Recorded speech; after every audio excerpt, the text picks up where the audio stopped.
Баршаңызға қайырлы күн. Бүгін біздер 1 минут 1 бап айдары бойынша Алма Оразбаева мектебіне келіп жеттік. Жаңа конституциямыз бойынша мектеп ұстаздары қаншалықты білетінін бірге білетін боламыз.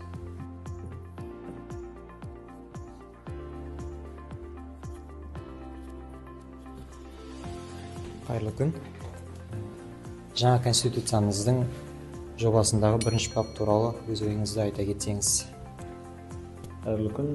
Енді бірінші баптағы айтылған мәселе өте маңызды деп есептеймін. Себебі бұнда адам мемлекеттің ең қымбат қазынасы деп айтылған. Мен өзі осы қызмет барысында қызметкерлермен және оқушылармен тығыз қарым-қатынаста жұмыс жасаймыз. Әрбір қызметкердің және білім алушының өзінің арманы, ойы, пікірі, болашаққа жоспары бар.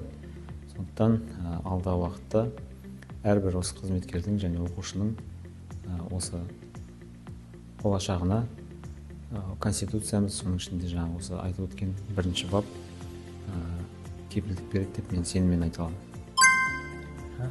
Ойыңызға рахмет.